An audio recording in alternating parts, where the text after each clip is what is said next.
Qué bueno que nos acompañan en esta nueva edición de Diálogo al Punto, un programa que les brinda información útil y también inspiración para la vida. Hoy nos acompaña en el estudio la profesora Ivette Pérez Paquien, que es especialista en salud emocional y ciencias de la conducta. Y le damos la bienvenida, Ivette. Muchas gracias. Un placer de que esté con nosotros. Vamos a tratar un tema un poco delicado, un poquito triste, y sin embargo debemos abordarlo, porque es importante. Vamos a hablar acerca de los factores que provocan el maltrato entre los miembros de una familia y encontrar algunas maneras de prevenirlos y tal vez eliminarlos de la conducta familiar. ¿Qué la trajo a usted a la psicología y a las ciencias de la conducta? Es una pregunta muy interesante porque de alguna manera revela por qué uno está donde está. Cierto. Y la verdad es que desde pequeñita, mi madre dice que a los 6 años ya jugaba a la escuelita en mi casa, reunía a las vecinas y le enseñaba. Soy hija de una familia numerosa, 7 hermanos, y vi en el transcurso de mi vida situaciones especiales, ¿cierto? En una época especial en mi país, soy chilena, y cada día yo sabía que esto era lo que quería hacer. Primero siendo profesora, muchos años en la universidad, luego dirigiendo programas en la comunidad, y las necesidades más urgentes para mí eran la infancia, el pedacito de cielo que queda en esta tierra, y la mujer, porque ha sido vulnerada en sus derechos y en su rol como madre, como esposa, como hija. Entremos en el tema pidiéndole que define usted el maltrato familiar. Siempre cuando consideramos un concepto que es bien popular, tenemos que afinar un poco lo que siempre se usa. Sí. Se usa abuso como sinónimo, ¿cierto?, de violencia, violencia doméstica o violencia intrafamiliar o maltrato. Incluso me ha traído una imagen en PowerPoint que es el maltrato, abuso o violencia en la familia. Simplemente son actos de daño que causa un adulto, ¿cierto?, sobre otra persona con las intenciones abiertas, declaradas de causar daño. Y eso puede tener varias connotaciones. Incluso en esta definición usted habla de fuerza física, abuso sexual, Correcto. amenazas o descalificaciones verbales. Es interesante que en la segunda dimensión de esto usted habla del abandono. Háblenos un poquito de eso, tal vez esa otra dimensión. Ok, cuando hablamos de violencia, tiene 3 grandes áreas, ¿cierto? La que mejor conocemos es la que se evidencia por las lesiones físicas visibles, ¿ok? Pero no es más importante o más dura la violencia psicológica, que es el maltrato verbal y humillaciones y un trato descalificativo que va directamente en contra de la autoestima y la valoración de la persona. Puede ser entre adultos, hacia niños, hacia ancianos, y en este caso poblaciones vulnerables como enfermos crónicos, personas desvalidas que no pueden hacer uso de sus derechos. Pero el abandono se enmarca en la connotación de un abuso con una persona adulta, generalmente adultos mayores, que no pueden defenderse, y con los niños. Porque el abuso infantil hoy en día se ha institucionalizado, especialmente en los países de tercer mundo, porque el niño es abandonado físicamente por falta de conciencia o de necesidades materiales en casa y se manda a trabajar. Se le quita el derecho a los estudios, ¿cierto?, que es parte, ¿cierto?, de los derechos de la infancia. Debe estudiar, debe tener su alimento, su vivienda, y no debe ser utilizado en tráfico, en guerrillas, y ser abandonado a su suerte en las calles, como está ocurriendo en muchos países. O sea, es un tema amplio Por supuesto. Que revela la maldad que se ha instaurado en este mundo, en los seres humanos. Y yo creo que esto tiene una historia larga, pero ¿sí? Desde el que ingresó el pecado a nuestra humanidad, vemos Caín y Abel, fue el primer Una violencia criminal. Y entre hermanos. Correcto, fratricidio. ¿Okay? ¿Qué Así cosa? así es. De modo que estamos hablando de una realidad penosa de este mundo que afecta a muchas personas. Así es. Entonces aquí hablábamos del maltrato físico, usted hablaba de bofetadas, empujones, laceraciones, quemaduras. Qué cosa más triste. Y el abandono que mencionaba antes también, porque vemos estos chicos abandonados en las calles. Hijos de la calle, que se le llama. Justamente. Y casos que se publicitan, por ejemplo, el niño gallina, que son niños que son altamente aislados de su grupo familiar por alguna deficiencia física, alguna deformación o una leve limitación intelectual, mental, y se ponen junto con los gallinas o como un animalito encerrado en un gallinero o en una pieza, en un closet. Entonces, nosotros decimos, ¿dónde están los adultos? Aquellos padres que Dios les designó la labor principal, que es cuidar, contener, proteger, alimentar.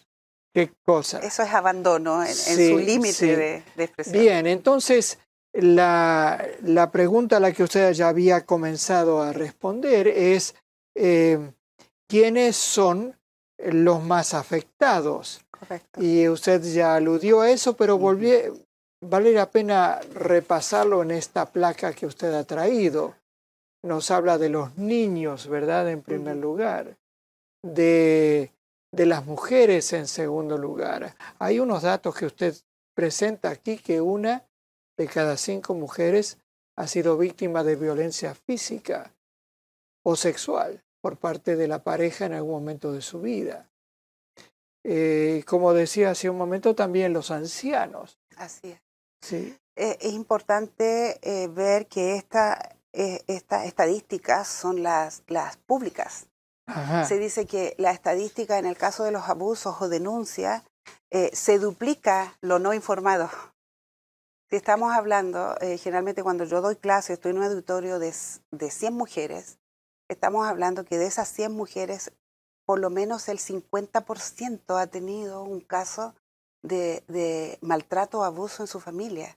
Y que si se casa y está viviendo en una vida de pareja o conyugal, sube ese porcentaje, porque está en una relación de coacción si la persona que está acompañándola en la vida tiene ese perfil psicológico. Y es duro revisar, por ejemplo, cuando vemos estadísticas de los ancianos, solo se registra quien haya denunciado, y si un anciano ya no puede denunciar, se dice que en un mes el 6%, ¿cierto? De un grupo de ancianos está siendo maltratado, o por sus cuidadores, sus parientes, o está siendo abandonado, porque es otra forma del maltrato. Una pregunta un poquito complicada. Hay también ese abuso de hombres, de esposos o de compañeros por parte de otros miembros de la familia. Por supuesto. Lamentablemente, entre los factores de riesgo es justamente que padres que hayan sido víctimas de abuso son futuros abusadores. Hay a veces también entre las víctimas los hombres, los compañeros, los cónyuges, o es solamente contra los niños, mujeres y ancianos. Oh, sí, en este momento hay una estadística de 1 de cada 13 hombres es víctima de violencia de género o también otro tipo de abusos o chantaje de parte de sus esposas.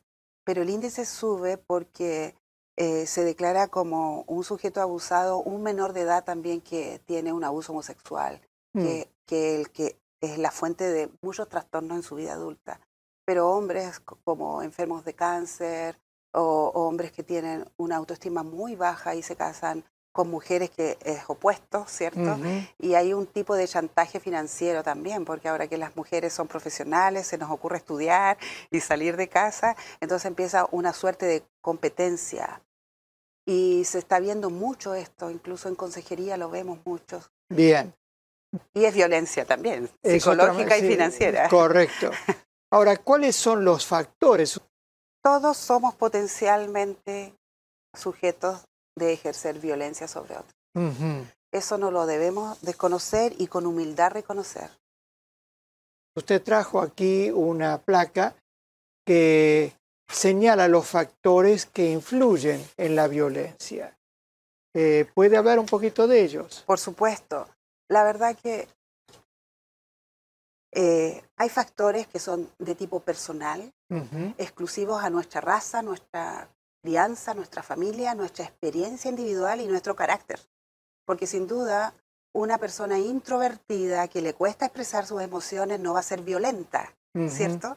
Y menos va a cometer agresión. Va a ser una agresión pasiva, va a guardar silencio, va a dar portazos por no querer golpear o va a evadir las situaciones. Pero estas personas que somos más extrovertidas, más dominantes, tendemos, ¿cierto?, a ejercer ese grado de coacción que es un tipo de violencia. Presionar o dirigir nuestra familia, nuestros hijos, nuestro esposo, nuestro trabajo, de acuerdo a mi forma de ver, y estamos ejerciendo violencia. ¿Okay? Ahora también habla de factores sociales, ¿verdad? Y demográficos. Es tan revelante eso, doctor, que usted lo pregunte, porque en estos momentos la violencia ha sido institucionalizada en muchos países. Y luchamos todos los que estamos trabajando en esta área social, porque sí, me encuentro yo con pacientes que dicen, si mi esposo no me golpea, entonces no es hombre. Oh, ya. Y personas centroamericanas, no del África ni del Asia, no. También en las Américas. Exacto. Decimos que socialmente hay mucha influencia porque los gobiernos, las instituciones que están a cargo de normar esto, lo permiten. Y se está permitido. Se está permitido la desigualdad entre los grupos. Siempre se levantan estadísticas económicas que entre un puesto de jerarquía de una arquitecta o de un arquitecto, él siempre va a ganar más. Y eso se permite, socialmente se acepta. ¿Okay? Bien. Bien, el tema lo vamos a seguir en la segunda mitad de la entrevista, así que vamos a hacer un paréntesis y vamos a ampliar este tema y vamos a hablar un poquito también de la personalidad y la experiencia de la persona con quien estamos conversando.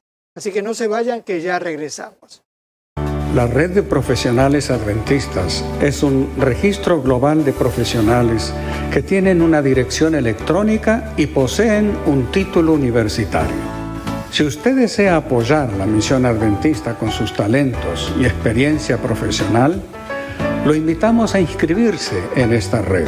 Así podrá encontrar oportunidades de empleo y recibir anuncios de puestos vacantes en su especialidad.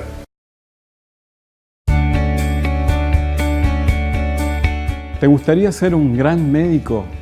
Soy Daniel y como profesor de la carrera de medicina, te aseguro que vas a aprender a hacer un buen diagnóstico y dar el tratamiento adecuado a cada uno de tus pacientes. Además, estarás capacitado para intervenir antes de que la enfermedad aparezca, trabajando desde la prevención. No solo te interesará la enfermedad, sino que pensarás desde la salud, teniendo en cuenta lo biológico, lo psicológico, lo social y espiritual de cada individuo, trabajando desde la promoción de la salud integral, con claros ideales de servicio y educación. Cumple tus sueños de ser un gran médico. Por eso, te espero en la UAP.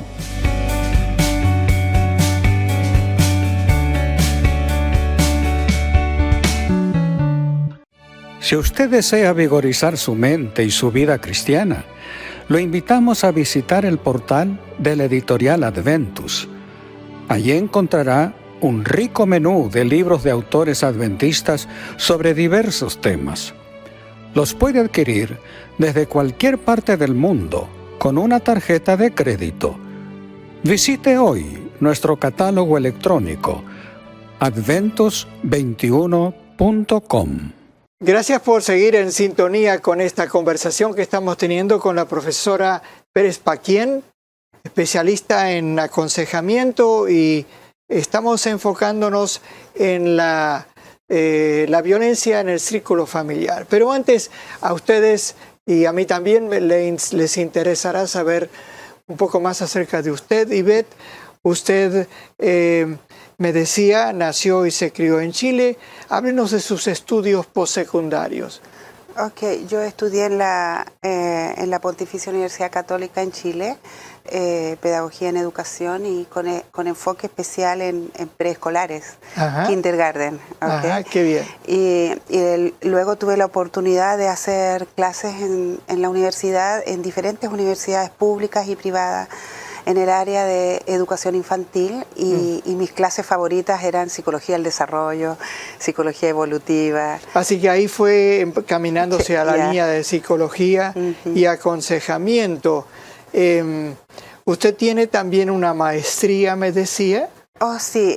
Luego yo tomé el programa de máster en salud pública con mención en educación para la salud en Loma Linda University y fui enfocándome en los programas de prevención en comunidades pobres.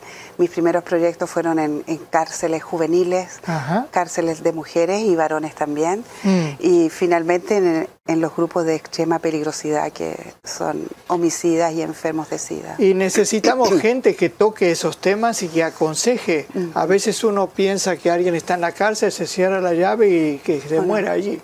Hay que atenderlos, reintegrarlos. Sí, usted está avanzando hacia un doctorado. ¿Qué tipo de enfoque tiene esto? ¿Qué desea estudiar? Yo estoy en un programa de doctorado enfocado en community care, experta en hacer programas de prevención en comunidades vulnerables y en family counselor. Bien, como consejera familiar. Como consejera familiar, ¿cierto? Y mi especialidad, ¿cierto?, es mujer y niños. Bien, las dos secciones vulnerables. Correcto. Ahora, volviendo al tema del enfoque de nuestra conversación, el maltrato en el seno de la familia, ¿qué pueden o deben hacer las víctimas que reconocen su situación? Ok, lo primero es que no lo conocen. Que sepan. El primer punto básico aquí que ellos no se dan cuenta, porque como ya vimos, esto es tiene una connotación cultural, es parte de la familia, se institucionaliza, se acepta y debe ser así. Incluso nos encontramos en comunidades religiosas, ¿cierto? Que líderes espirituales dicen, usted debe quedarse con ese hombre, Dios la manda que ponga la otra mejilla, usted aguante. Entonces tenemos que ponernos en un enfoque, ¿cierto?, legal, psicológico y físico también. Cualquier mujer, cualquier joven que está expuesto a una relación, sea de hermanos, amigos, parientes, pareja, esposo o padres, en donde su integridad física se está poniendo en peligro, entonces esa relación debe interrumpirse, deben salir de ahí. Y esto obedece exclusivamente a un ciclo psicológico de la víctima de violencia. A ver, explíquenos eso del ciclo. Es un ciclo que causa una distorsión en el pensamiento de los individuos. Cuando hablamos de los factores, doctor, nos damos cuenta que el factor más importante es que un hombre, por ejemplo, que se declare como un abusador, un verdugo, ¿cierto?, él es víctima de su propia historia. Lo más grave que le puede pasar a un hombre es que cuando fue pequeño observó violencia. Incluso en este país se declara como una felonía. Un niño que observa cómo sus padres se golpean, entonces sí va a haber una intervención y el niño hay que retirarlo de ahí, porque va a ser un futuro abusador. Ahora, hablaba del ciclo. Háblenos del ciclo ese en las parejas, por ejemplo. Este ciclo ocurre, ¿cierto?, porque la persona amada, entre comillas, ¿cierto?, cree que lo que el abusador está infringiéndole es parte del amor. Incluso hay versos populares, el que te quiere te aporrea, ¿cierto? Y es así cuando una muchachita ya ve que el novio está con empujones, pellizcones, ese va a ser un futuro esposo que la va a golpear, la va a bofetear, va a terminar golpeándola o matándola. Ahí debe parar. Correcto. Este no es un hombre para ser... Pero ella no se da cuenta y cuando ya están en una relación, ¿cierto? Ella siempre pasa esta etapa de tensión. Las amenazas, los gritos, la coacción. Yo te obligo a hacer esto porque yo compro, yo pago, yo te mantengo. Luego viene la explosión, que yo lo relaciono como un volcán. El volcán siempre avisa y nos confiamos. La mujer está confiada, los niños también. Pero en la explosión el hombre llega ebrio, llega violento, con un arma y ya ejecuta su acción. La mujer huye al monte, los chicos lloran y luego el papá llega con flores, llega con bombones, llena la mesa de comida y viene la etapa que le llama psicológicamente la luna de miel. Le vuelve a creer o la invita de viaje, le promete muchas cosas. Ella vuelve a creer. Qué triste. Ahora, ¿qué puede hacer el agresor en el círculo de la familia? Ese hombre que abusa de los chicos o especialmente de su cónyuge. Hay que tomar a esta persona, porque puede ser una mujer sola también que maltrata a sus hijos por presión financiera, económica, etc. Este hombre necesita atención. Y cuando siempre me preguntan, no, si yo me la arreglo con mi fe, estoy recibiendo consejería, mi pastor sabe, o sabe que yo soy profesional, puedo estudiar y me las arreglo. No, no hay evento traumático más inflexible que marque la vida de un individuo que el abuso, el maltrato físico, psicológico y el abuso sexual. Usted aludió hace un momento a la dimensión cristiana. Correcto. ¿Es que el cristianismo auténtico puede jugar un papel además del profesional? Por supuesto. Todos los seres humanos necesitamos de ayuda espiritual. Se ha probado en terapias por décadas, ¿cierto? Que no solamente la medicamentación para que se relajen, haya más control de impulsos, y la parte psicológica, que es la terapia, ¿cierto? Conductual, cognitiva, de aprender, porque uno de los factores más importantes sociales es que la falta de educación, ¿cierto? Entonces, cuando el sujeto ya en la cárcel o en un proceso de terapia aprende que eso no debe ser, que no debe chantajear, ¿cierto? Ni infundir miedo a su familia, él tiene que tener un apoyo superior. Y ahí está el origen de los verdaderos cambios que se hacen irreversibles. Cuando él ama a un Dios que lo acepta incondicionalmente, él se siente perdonado y es capaz de perdonarse a sí mismo y a dar a su familia un amor así. Háblenos un poquito de cómo se conectó usted con el cristianismo bíblico, con la iglesia adventista. ¿Cómo pasó eso en forma resumida? Mi familia siempre fue cristiana. Desde mis orígenes, yo sé, todos nuestros sudamericanos fuimos colonizados por los católicos, pero mis padres tuvieron un encuentro especial con el Señor y ellos asistían a la iglesia evangélica protestante o presbiterianos en algunos de mis hermanos, pero en forma muy especial, yo ya siendo joven ya, mi padre dice que durmiendo en su cama al lado de mi mamá, en su velador siempre esa Biblia familiar grande, él dice que sintió la presencia de una luz, algo majestuoso detrás de él. Y le dijo, escribe. Y escribió él con su letra, bien su gráfica tiritando ahí, porque nos mostró a todos. Le dice, guarda mis días sábados. Ajá. Guarda mis días de reposo. Entonces él preguntaba y el diálogo que tuvo con ese personaje, porque él dice que nunca se atrevió a voltearse, ¿cierto? Lo impactó tanto que yo no sé si fue antes o después, pero él nos puso en colegios adventistas y yo recibí la fe adventista posterior y me bauticé. Es increíble porque él tocaba en su pequeño pianito eléctrico siempre el Hava Nahila Java. Sí, sí. Y yo siempre supe que era de una familia judía. La canción y el sábado. Oh, una cosa maravillosa, una bendición tan linda. Usted ha estado presentando conferencias, cursillos sobre el maltrato, pero también aconsejamiento, y me decía usted que estaría dispuesta a aceptar invitaciones a presentar temas, de modo que vamos a poner aquí al pie de la pantalla YvetteGeral@gmail.com, que si alguien le envía una consulta escrita a esta dirección electrónica, ella está dispuesta a contestar también por escrito.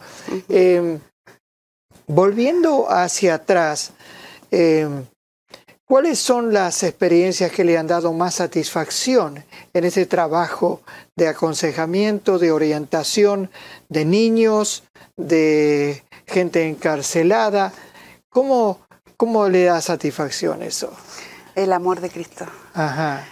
Nunca olvido cuando estaba pidiendo permiso para entrar a una cárcel que está en el límite entre Perú, Chile y Bolivia, de extrema peligrosidad, y el control era alto, y el director de la cárcel me dice, ¿usted quiere venir a hacer proyectos aquí? Dijo, tenemos lleno de evangélicos, de iglesia. Pero ¿sabe qué? Vaya al grupo ese que ni los sacerdotes ni los psicólogos quieren venir. Al grupo de extrema peligrosidad, los homicidas y los enfermos de SIDA y homosexuales. Y ahí nos dio carta abierta. Y cuando yo llegué ahí, todo ese tipo de hombres que estaban ahí, con mucho temor en mi corazón, años atrás, donde el SIDA antes se pensaba que se contagiaba al tocarte la mano, Sí. me dijeron con lágrimas en los ojos, gracias por venir a vernos, por venir a trabajar un proyecto con nosotros, porque nosotros somos la basura de la sociedad. Y si el Dios de ustedes les hace tener amor por nosotros, es porque aún podemos tener esperanza. Ah, qué cosa más linda. Uh-huh. Bien, es una linda manera de terminar este diálogo.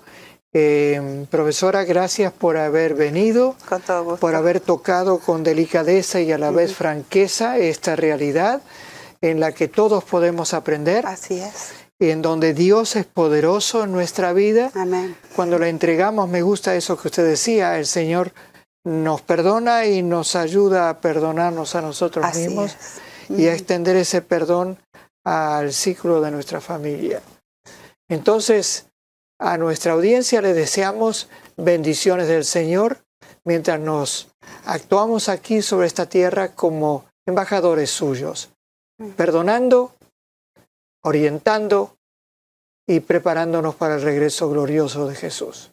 Ivette, muchas gracias. Un gusto. Que el Señor la bendiga a Muchas usted también, gracias. este ministerio, y hasta la próxima edición de Diálogo al Punto, en que tocaremos otro tema importante con una persona tan interesante como Ivette Pérez Paquián. Adiós.